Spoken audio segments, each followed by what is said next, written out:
दूर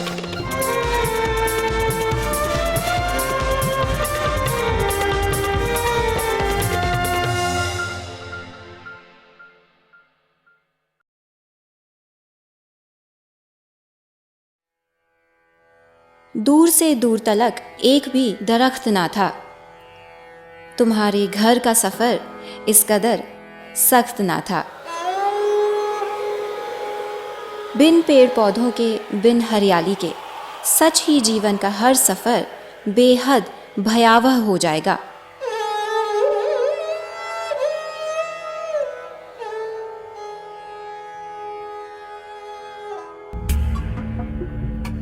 बेतहाशा तेजी से बढ़ते कंक्रीट के जंगल, अपने में ही सिकुड़ते सिमटते वन क्षेत्र इस डरावनी हकीकत से हमारा सामना कराने को तैयार दिखाई देते हैं।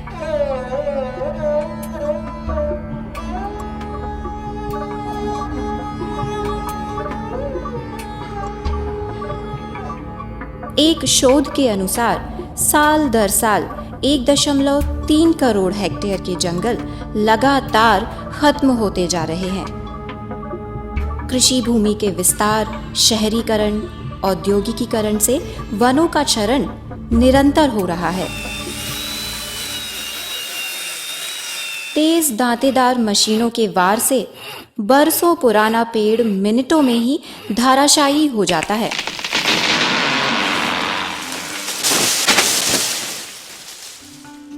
और इसकी भरपाई हम करते हैं पौधारोपण से। पौधारोपण की राह भी अब इतनी आसान नहीं रह गई है। धरती की कोख से प्रस्फुटित बीज को वृक्ष बनने में बरसों का समय लगता है, और जिस तेजी से हम वृक्षों को काट रहे हैं, लगता नहीं कि हमें नए जंगल उतनी तेजी से मिल पाएंगे। अब बात वन क्षेत्रों को बचाने की नहीं, बल्कि एक एक पेड़ को बचाने पर आन पड़ी है। काटा नहीं है अब तलक आंगन का वो बूढ़ा शजर हमने, कि उससे अब भी बुजुर्गों की दुआएं आती हैं।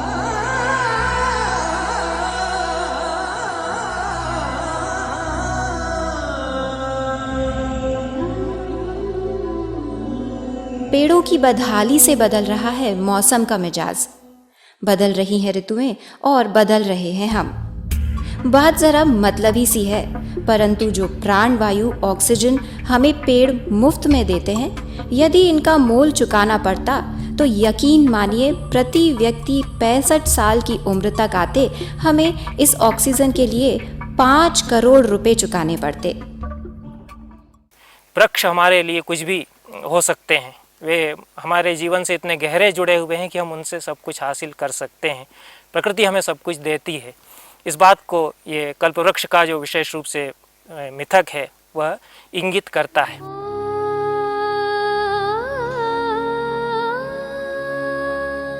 ये पेड़ हमारे प्राण हैं, ये हमें प्राण वायु देते हैं, तो आने वाली पीढ़ियों के लिए हमारा भी दायित्व है कि हम उनके लिए छोड़ें कुछ अच्छे वन क्षेत्र, स्वस्थ पर्यावरण और हाँ, पंछियों से आबाद पेड़ भी अपने आसपास।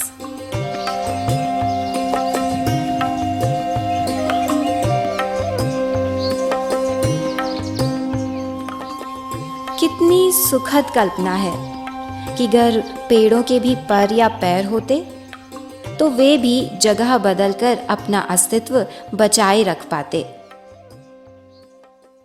काश कि वे खुद ही अपना पुनर्वास कर पाते।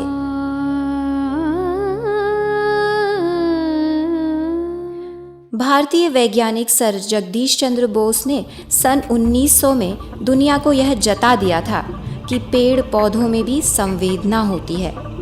वे भी सुख, दुख और दर्द का एहसास कर पाते हैं, हमारी ही तरह। इसी एहसास को समझा इंदौर के प्रेम जोशी ने।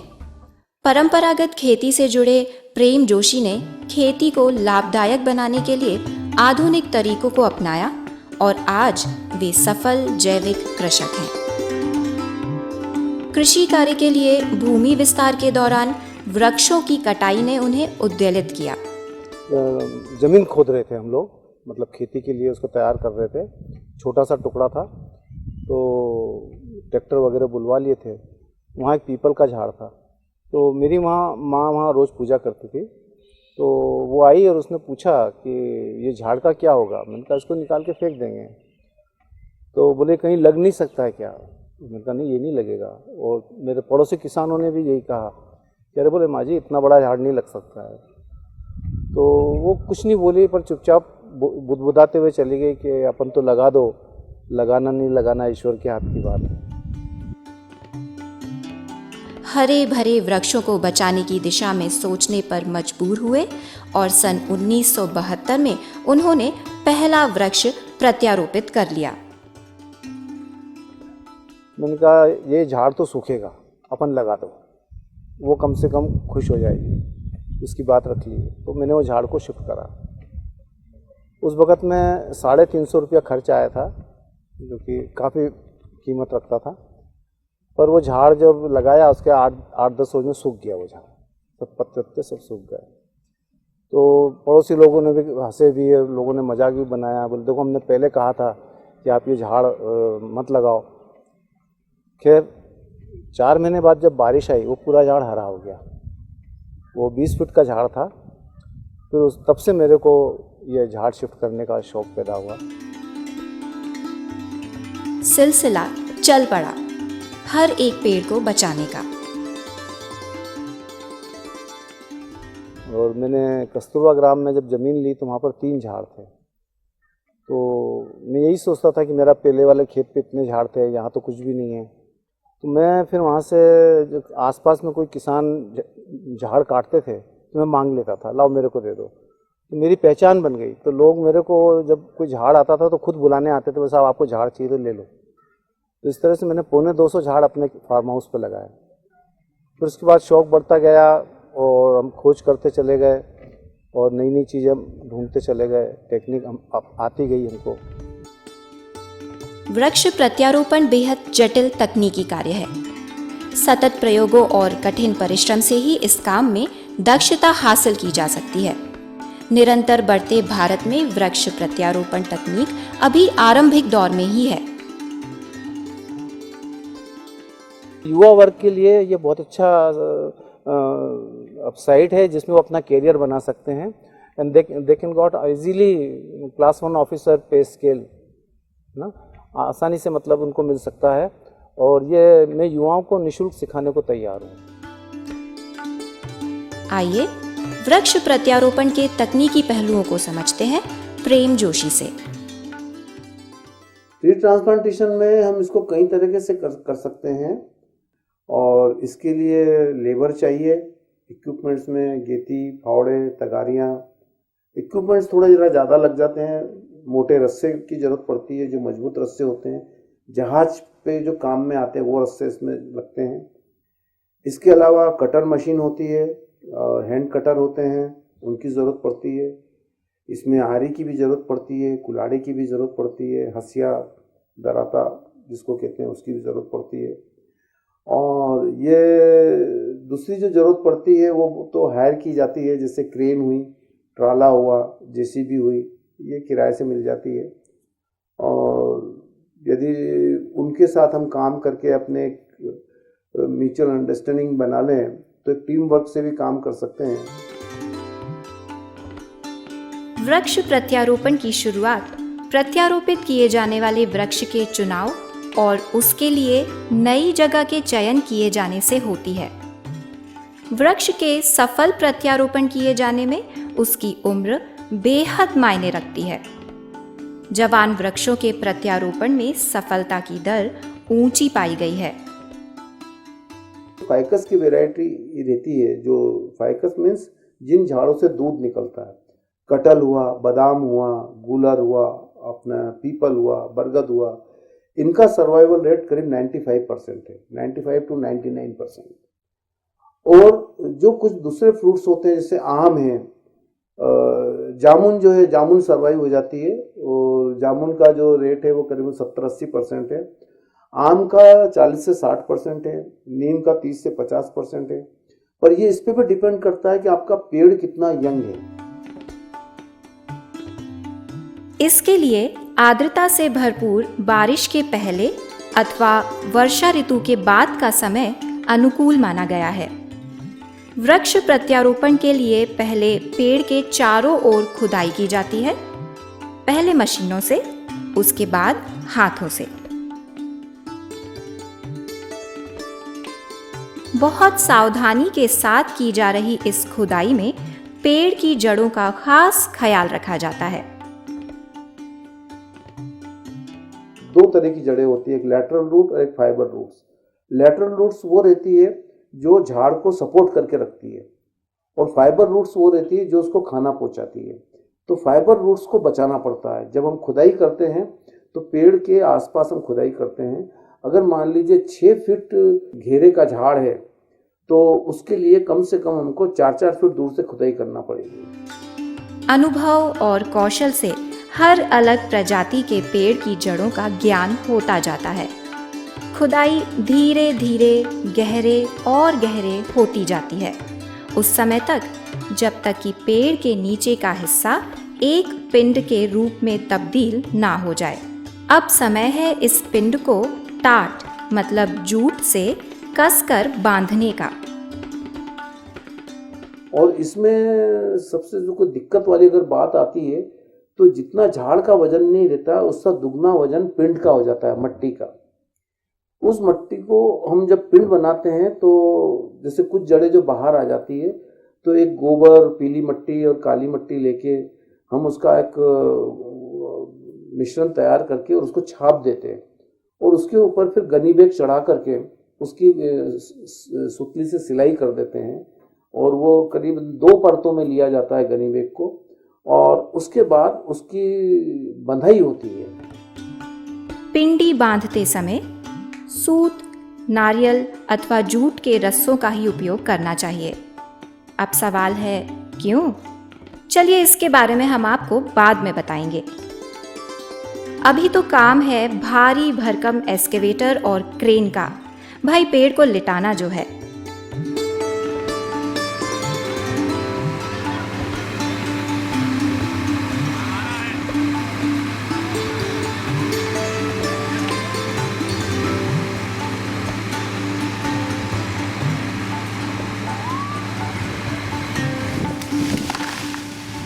पेड़ को शिफ्ट करते समय लोहे के तारों या कुंदों की जगह मोटे मजबूत रस्सों, जहाज में इस्तेमाल किए जाने वाले पट्टों का उपयोग किया जाता है ताकि शिफ्ट करते समय पेड़ कहीं घायल ना हो जाए।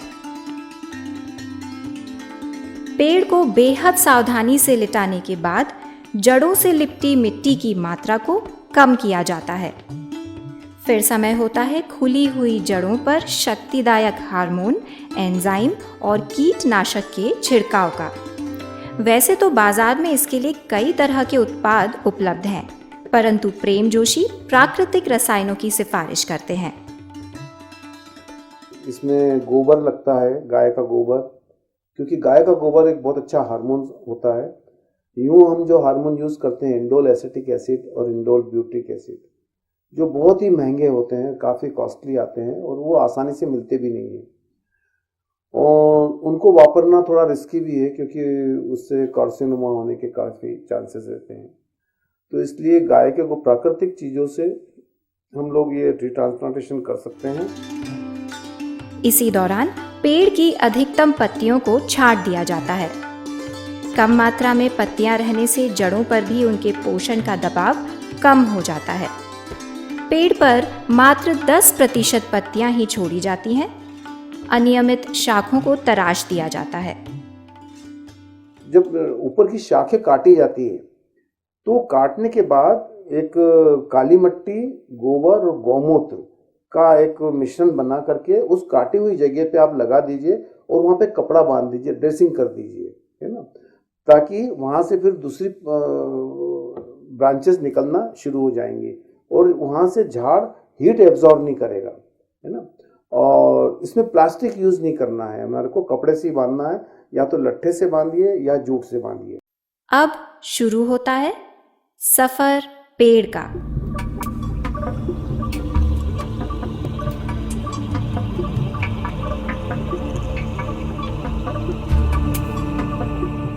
रफ्ता रफ्ता मंजिल की ओर बढ़ता पेड़ आम जन को वृक्ष संरक्षण का संदेश देता प्रतीत होता है। झाड़ को शिफ्ट करते वक्त एक इस चीज़ का भी ध्यान रखना है कि जिस तरह से हम नए घर में जाते हैं या नए मकान में जाते हैं तो शुरुआत के 1-2 दिन हम पे भारी पड़ते हैं, बड़ा अटपटा सा लगता है। तो इसलिए झाड़ को जब आप शिफ्ट कर रहे हैं तो जिस जगह उस झाड़ को लगाना है तो जहाँ से उसको निकाला वहीं की मिट्टी यूज़ करने की कोशिश करिए, ताकि उसको ना होम सिकनेस नहीं होगी झाड़ को, और उसको उसी का वातावरण मिल जाएगा। और ज़्यादा केमिकल का यूज़ मत करिए, क्योंकि झाड़ को वो भी पसंद नहीं है।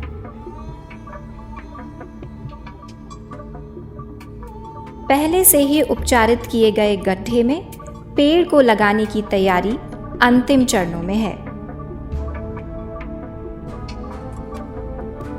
ईश वंदना के बाद वृक्ष को मशीनों की सहायता से गड्ढे में खड़ा किया जाता है। और हाँ, पिंडी से बंधा हुआ टाट यहाँ खोला नहीं जाता, वो अब पेड़ के साथ ही रहेगा और समय के साथ मिट्टी में ही मिल जाएगा। और झाड़ को शिफ्ट करते वक्त ये भी ध्यान रखना चाहिए कि जहाँ से आपने इसको निकाला है और जिस डायरेक्शन में इसकी जो ब्रांचेस थी या इसका फेस था, उसी डायरेक्शन में लगाई जाने वाली जगह पर भी आप कोशिश करिए कि उसी डायरेक्शन में उसका फेस रहे।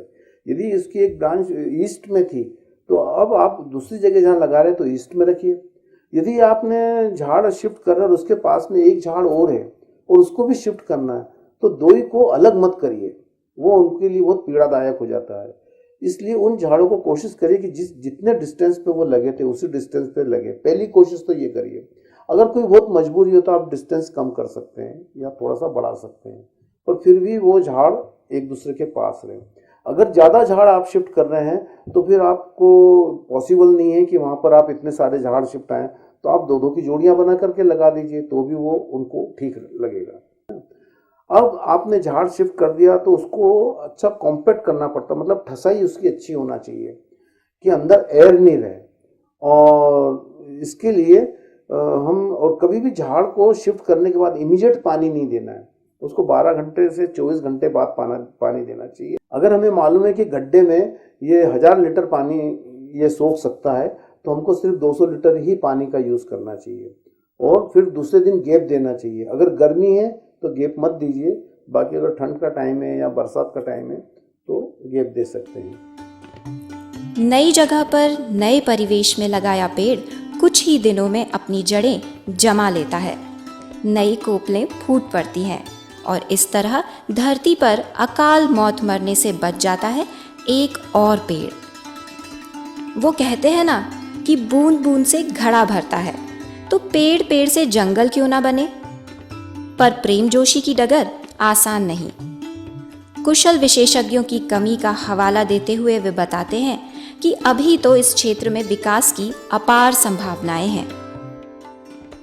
ये जो ट्री ट्रांसप्लांटेशन का काम है, इसको एक अपना लाइफ कैरियर भी बना सकते हैं और इसमें जहाँ सुकून भी मिलता है और पैसा भी ठीक मिल सकता है, अच्छा पैसा मिल जाएगा और इसका कोई अंत नहीं। इसको आप कितना लंबा करना चाहते हैं, क्योंकि भारत में ट्री ट्रांसप्लांटेशन करने वालों की बहुत कमी है और बहुत इने गिने लोग आज इस काम को कर रहे हैं।